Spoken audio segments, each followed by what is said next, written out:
Statement, Darren Jones. Thank you, Mr. Speaker. Last week, I came to the House in the wake of information released by the United States Department for Justice around the depth and extent of Peter Mandelson's relationship with Jeffrey Epstein.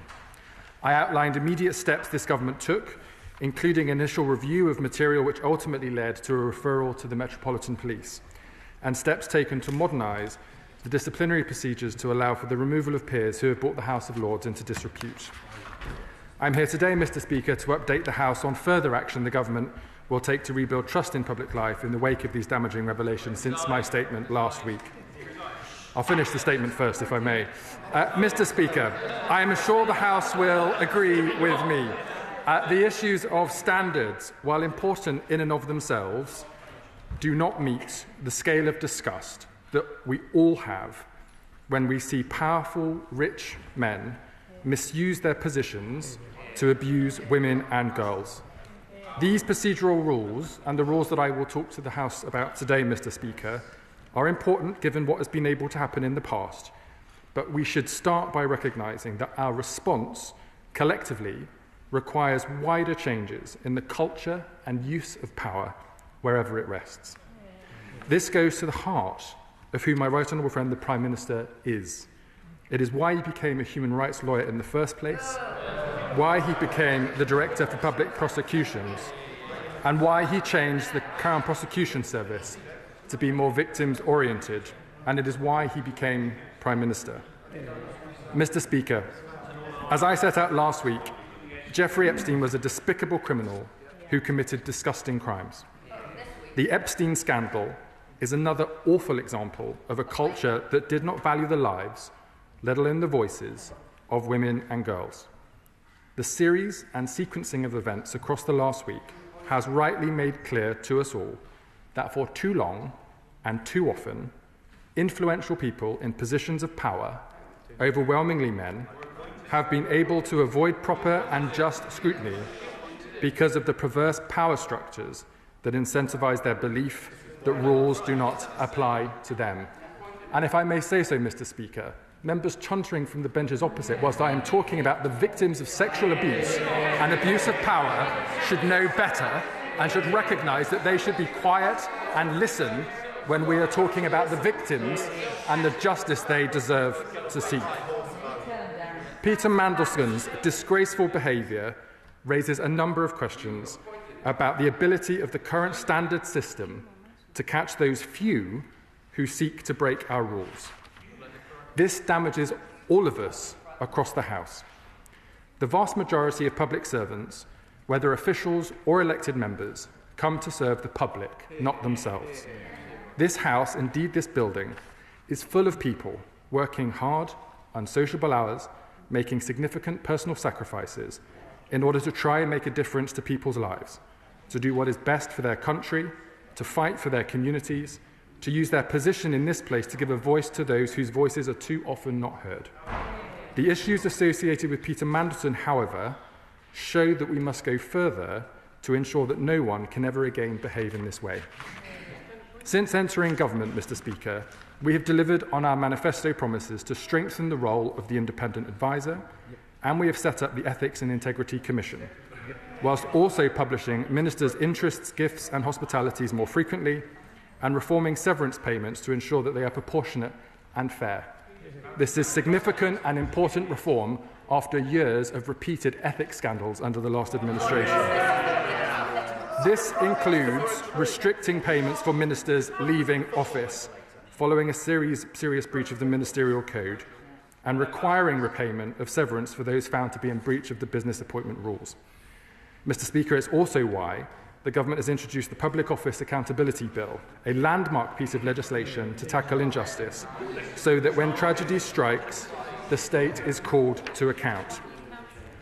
In response to the latest revelations in the past week, the Prime Minister has confirmed that the government will bring forward legislation to ensure peerages can be removed from disgraced peers, and that Peter Mandelson will be removed from the list of Privy Councillors.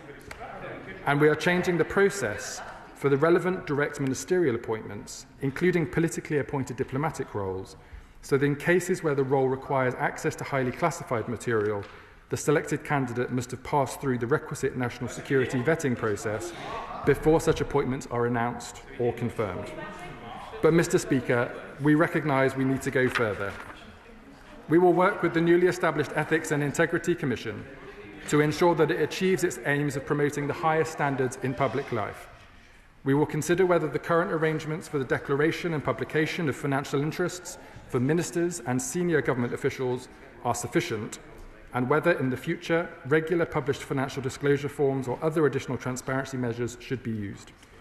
We will look closely at our system for providing transparency around lobbying, and, Mr. Speaker, it is clear that we should consider again the use of non-corporate communications channels within government. Revelations from the Epstein files have shown that it has been far too easy to forward sensitive information via unofficial channels. There is a lack of clarity about the use of non-corporate communication channels within government, which has raised concerns about the security of official information. As members on the benches opposite know from their former ministers who also forwarded information from the government via private email accounts to people when they shouldn't. The government recognises the consistent cause for a strategic review of these channels, the role they play in government, the legal framework in which they sit, and whether the current codes of conduct and guidance relating to them are effective. Mr. Speaker, this work will focus on the issues for government, but will complement a range of work being carried out in both this House and in the other place. The government is committed to the principle that second jobs for members of Parliament should be banned outside of very limited exceptions, such as maintaining professional qualification. The Committee on Standards is currently conducting an inquiry into second jobs, and we are working with the committee to deliver meaningful change as quickly as possible. The House is considering the legislation currently before Parliament to introduce a duty of candour, and the Prime Minister has been clear that we will bring forward legislation to enable the removal of peerages from those who brought the House of Lords into disrepute. And, Mr. Speaker, the government will ask the Lords Conduct Committee to expand its work reviewing the Code of Conduct in the other place to consider whether standards issues, including the rules relating to peers and lobbying, need to be reformed. Finally, Mr. Speaker, I want to provide the House with an update on the response to the humble address motion passed by the House last Wednesday. The government is committed to publishing all relevant documents in line with the motion agreed by the House and is working at pace to do so. As the House agreed on Wednesday, papers which the government believes should not be published on national security or international relations grounds will be referred to the Intelligence and Security Committee of Parliament. The Prime Minister wrote to the chair of the committee on Friday, acknowledging that it is important that documents are made available to Parliament as soon as possible. And as the Prime Minister has set out, the government is committed to being as transparent as soon as possible and in full compliance with the motion. The Prime Minister has asked the Cabinet Secretary to liaise with the Intelligence and Security Committee, and I will ensure that the House is kept updated on this work. Mr. Speaker, we have all been appalled at Jeffrey Epstein's disgusting crimes and Peter Mandelson's despicable behaviour. It is utterly contrary to what the Prime Minister stands for and the values at the heart of this government. We are resolute in our commitment to fighting men's violence against women and girls and supporting their victims. Delivering on this mission is a critical part of our response to the terrible misogyny at the heart of the Epstein scandal. We also recognise that Peter Mandelson's behaviour has posed difficult questions about our safeguards against corruption. I have set out today, Mr. Speaker, the steps the government is taking to ensure that the British public can have confidence in the integrity of public life, and I will continue to update the House, as I said last Monday and today, on these matters as our works develop. Mr. Speaker, I commend this statement to the House. Shut up a minute. They can't have points of order. We're just beginning the debate.